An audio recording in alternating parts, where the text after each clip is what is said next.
guys! Welcome back to my channel. This is Tita Lavinia of Tita Sa Pageantry, and for this episode, I'm going to be giving you my top 12 picks for the best in swimsuit challenge at Miss Universe Philippines 2022. So please make sure you stick around, please subscribe to the channel, as well as hit that bell notification button for your weekly pageant fix. Guys, I hope that you're doing okay. I am hustling as usual because there are so many things happening in pageantry. I want to squeeze them all in one episode, but I will be seeing you tonight for our live sesh. However, I do have to tell you guys that I am actually in the middle of changing my internet provider.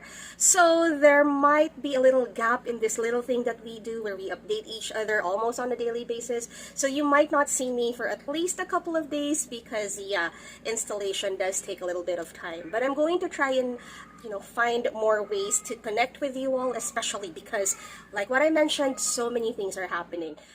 Now, moving into the swimsuit challenge, I honestly am looking forward to this challenge because, swimsuit is something that I like, the same way that I wait for, evening gown photo shoots or an evening gown segment, because this is the segment where you get to really see how disciplined the candidate is, like how much she takes care of her body, and maybe for some keen eyes, really check on who had some work done. But anyway, I do have some notes on the recently concluded challenge.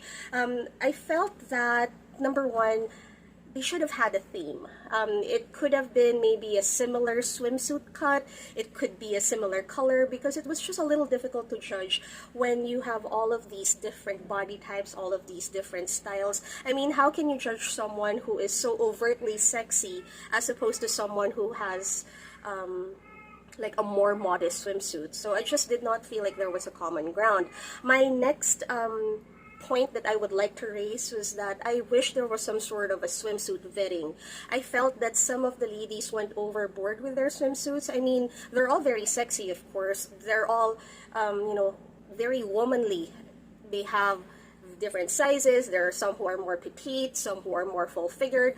So I just felt like someone could have checked whether the swimsuits that they will be showcasing in the public is going to get them ridiculed, or it's going to give them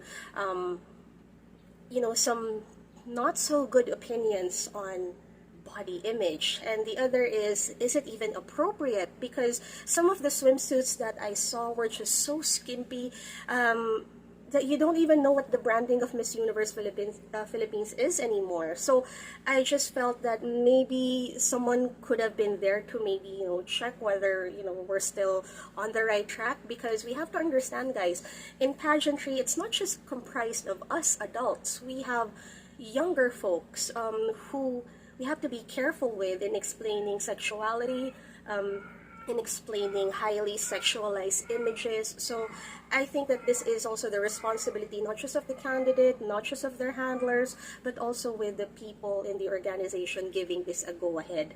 And another thing that I would like to also point out, that there were some candidates who had a different video from the photo that was submitted, so that was a little confusing because you actually don't know which one you're going to judge. So I think I'm gonna go by the photo this time. It's just that the videos don't lie, so if the photos are way too processed, it's gonna show. Which brings me to point number 4, processing of photos. I think that there are some teams who would abuse this, knowing of course that the netizens follow these girls, and the netizens know if this girl doesn't really have such a small waist as what is being portrayed in the photos, or not as flawless. So I think some form of imperfection, or some degree of imperfection, is accepted these days. So I don't know why they have to make everything so perfect. It's so unbelievable.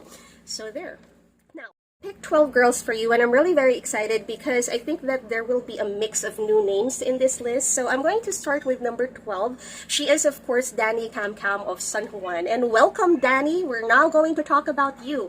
I really liked her video and the photo that came with it. She was really pretty. She looked really current. And when I say current, these are the types of beauties that I see as influencers. These are the type of beauties that I see on Instagram. I love her brows, and I love the rosiness of her makeup.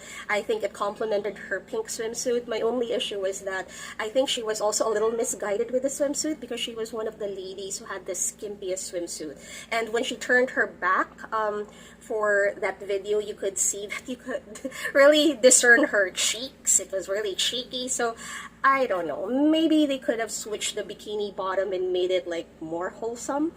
Next, I'm really happy about number 11 because I finally saw the sexiness that I was waiting for. I am, of course, talking about Vanessa Carro of Iloilo province. Now, she had a little bit of a confusing entry because she had a different video and then she changed her video, but the photo that she submitted was from the original video. So what I'm talking about is Vanessa submitted a video where she was doing her moves in a green swimsuit, but from the official video that was released, they changed it to the one wearing a one-shoulder red swimsuit.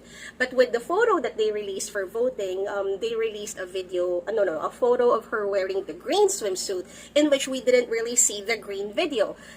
That was confusing AF. So what I'm just saying is that the video and the photo did not match. Having said this, she is still on my list because I based everything on the green video and the green swimsuit. I thought that she was able to really display her dancer's grace. I saw a lot of S-lines, and I like S-lines in women because there are two types of sexies. Tyra Banks already made a mention of this.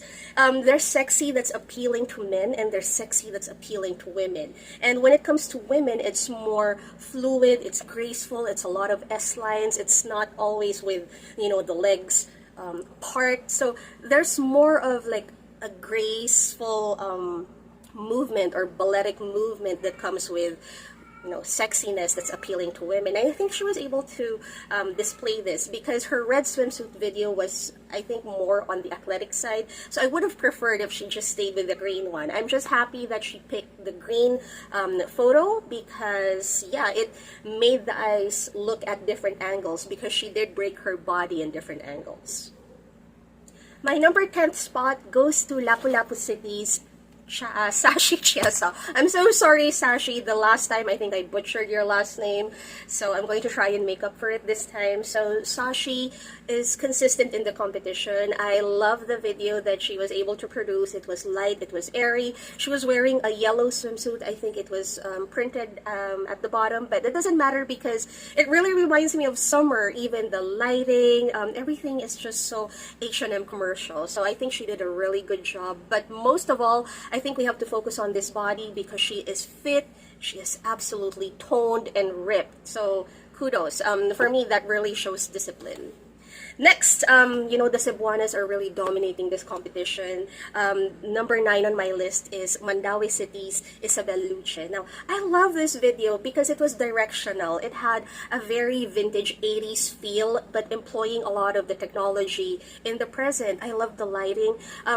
The team that handles Isabel is really very good when doing her hair, doing her makeup, conceptualizing her looks because they're not running away from her age and they're not trying to turn her into someone more mature, which also means that, on one side of the coin, they're pretty stuck on this teeny bopper type of styling. I mean, I like the fact that they're not aging her, but it also is just making her look, of course, a lot younger than the rest of the other ladies. But I think that this was a really good effort on the team because, again, they utilized this glowy lighting that makes her even more youthful. If the major sponsor is still Shein, which I know I absolutely butchered the last time calling the company Shine, it is Shein, I'm so sorry, but if that's still a major sponsor for this year, then I think she would be a great brand ambassador.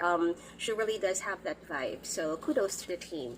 Next, my number 8 spot is another Cebuana. She is, of course, Lou Dominic Pixon. I loved her video. I also love the final photo that they submitted because it's a little moody. The last time Lou went into like a vintage mode, but this time around it's a little moody. We got to see more of her expressions. We already know her as someone who looks approachable, someone who smiles a lot, so the video showed facets of her expressions. She could be a little sultry, a little sexy, and her photo where she was standing in that teal swimsuit with the rocks behind her, I thought that was really, really nice. It was really a visual delight for me. So yeah, good job, Lou. Next, yeah, another Cebuana. Let's throw in another Cebuana in there. My number 7 spot goes to Chantal Schmidt of Cebu City. Now, I like this video as well because this one really looked expensive. She was on a yacht at the marina, so it looked like an expensive, photo shoot or a magazine spread. And the photo that was submitted, there was a lot of emphasis on her long legs, which I really like. However, Chantal, I couldn't really put her higher up on my list because when I was checking on other materials, I found that there were several photos that her modeling management, Origin Management, posted, and there was an alternate photo there which I thought should have been submitted instead of the one that they submitted for voting. So I'm going to flash that for you, and I felt that even if the photo that they submitted focused on her legs, you didn't really see it in its full glory. I wish that she would just stand up so that we could see how long and lean she was. And we know Chantal as long and lean. That's why I preferred the other photo that Origin posted, because even if the legs were cut, you could see that she has killer curves, and this is something that we don't associate with Chantal. So I guess for the other girls, those who were expected to rise higher in my personal list, I think it had something to do with just picking maybe not the best photo from the roster, because apparently there were other really good photos. So there you go. Which I will be saying the same for my number 6. She is, of course, Julia Sobie of Albay. Now, let me just be clear that I really love this video because the video that she submitted showed how toned and fit and in command Julia is. And I really wish that the photo that she submitted just pretty much the same as the video, because the photo did not have as much power. So just like what I did with Chantal, I tried to check on other materials, and I found this photo from Julia's makeup artist, if I'm not mistaken, which I wish they could have submitted because it really showed Julia's powerful torso, the work that she has been doing to tone her body. So I think that it was just a missed opportunity for the photo, but the video, absolutely superb. Next, we're now going into our top 5 ladies. Number 5 for me is Celeste Cortezi of Pasay. I know, knowing that Celeste is a face and body girl, she could have risen to the top of my list. It's just that, number 1, the video that she submitted just seemed like an afterthought. I was looking at the length of the videos for visuals for this episode that I'm doing, and I found out that she only had 17 seconds of video footage, which makes me think that this was done in haste. So I think that was just a missed opportunity because this could have been easily aced by Celeste and her team. Now, she submitted a photo, and this is a beautiful photo of her, guys. I mean, don't get me wrong, absolutely amazing. All Celeste has to do is just stand up. I mean, that's it. It's finished. However, I will note that maybe the team, maybe they thought that this was okay, or that maybe the team thought that, she could get away with it. And I'm sure she can. It's just that I also felt that the swimsuit that she used was just a little too much, a little too skimpy. So it's nice that, of course, she looks like a classy girl and she, she's not posing suggestively, but maybe in the future, just pull back a little bit because this is still a competition. Don't get me wrong. I absolutely celebrate Celeste whenever she would have modeling gigs with the likes of Boom Sason. I mean, Boom Sason does make the most amazing, fitted, sexy swimwear. I appreciate this. But that's for them in their private lives and as models. But as beauty pageant girls in the middle of a competition, I honestly expect, some degree of propriety. So I just thought that it was just a little too skimpy for maybe the younger pageant fans, but that's just a technicality on my end. Other than this, Celeste is just beautiful. So yeah, she's at my number 5. Number 4 for me, this one is becoming a huge favorite of mine. I'm talking about Genesis Latugat of Baguio. This is a no budol beauty. the photo matches the video, and I like the video even more because you could see the contours of her face, you could see the bone structure, you could see her face in different angles. She would stand up, she would lie down, lie on her side. So I really like the direction of the video, because if the rationale of the video is to show, you know, parts of the body and to show how confident the candidate is, then I think they did a really good job. It just got a little confusing for me because when they submitted the video for Miss Baguio, she wore two different swimsuits. Or was that only the blue one? But the one that was submitted was with her wearing this tan swimsuit. Now, she looked amazing from the tan swimsuit, don't get me wrong. It's just that, just like with Celeste Cortezi, I thought that it was just a little too risque because they made her wear a one-piece with a cut that was just so high, it almost reaches her waist. I'm you know, with one-piece swimsuits that are cut high, but if it's reaching the waist, it's really bordering on inappropriate. So later on, I received some information explaining that when the team realized that the submitted photo was just a little too risque because of how high the cut was of the swimsuit, they asked to pull out that photo. And they asked to just submit the blue bikini photo, which I posted on Tita Sa Pageantry. The blue bikini photos are absolutely amazing. You could choose one of the two. I think they would both hold. So apparently they were just surprised when they found out during the voting that they still added the photo of her wearing the tan swimsuit. And, you know, that's what's being charged right now. I'm so sorry. This is Momo. I think she's trying to bite one of the leaves, which we will not allow because these are really beautiful and alive. So Momo, come on, work with me here.